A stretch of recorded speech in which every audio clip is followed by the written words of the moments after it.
বিগত কয়েক দশকের মধ্যে ভয়াবহ দাবানলে পড়ছে ইসরায়েল।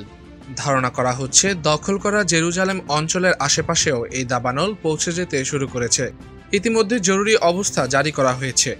ভয়াবহ দাবানলে পড়ছে ইসরায়েল এমন এক সময়, তার ঠিক কয়েক সপ্তাহ আগে ইসরায়েল ইতিহাসের সবচেয়ে বর্বরোচিত সামরিক অভিযান চালায় গাজায়, যেখানে বেসামরিক নাগরিক, শিশুসহ রেড ক্রিসেন্ট কর্মীরাও মারা গিয়েছেন।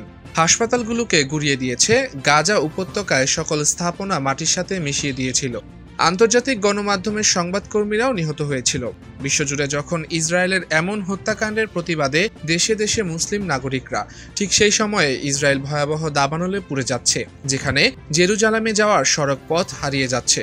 ব্রিটিশ সংবাদ মাধ্যম দ্য গার্ডিয়ানের প্রতিবেদনে বলা হয়েছে, ইসরায়েলের প্রধানমন্ত্রী বেনিয়ামিন নেতানিয়াহু সতর্ক করে বলেছেন, দাবানল যে কোনো সময় জেরুজালেম শহরে পৌঁছাতে পারে।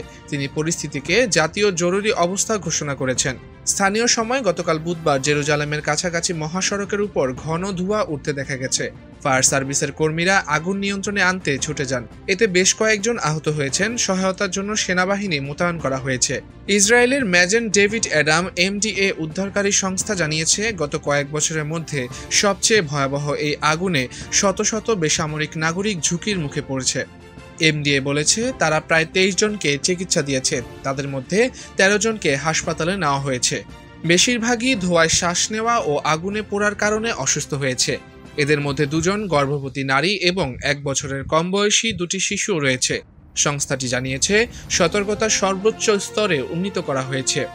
নেতানিয়াহু সতর্ক করে বলেছেন, পশ্চিমা বাতাস সহজেই জেরুজালেমের উপকণ্ঠের দিকে, এমনকি শহরের ভেতরেও আগুন ঠেলে দিতে পারে।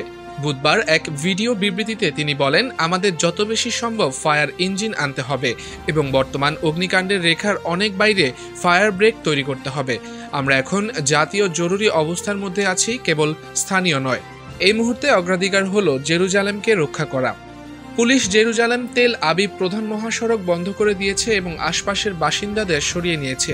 1 সপ্তাহ আগে আগুনে ক্ষতিগ্রস্ত একটি এলাকায় আবারও ঝোপঝাড়ে আগুন লেগেছে। হাজার হাজার লোকের বাসস্থান রয়েছে এমন এলাকাগুলো খালি করা হয়েছে। পুলিশ সামাজিক যোগাযোগ মাধ্যম এক্সে জানিয়েছে, তারা জেরুজালেম তেল আবিব মহাসড়ক এবং জেরুজালেম পাহাড়ের আশপাশে ব্যাপক সংখ্যক পুলিশ মোতায়েন করেছে এবং জনসাধারণকে ওই এলাকায় ভ্রমণ না করার জন্য অনুরোধ করেছে।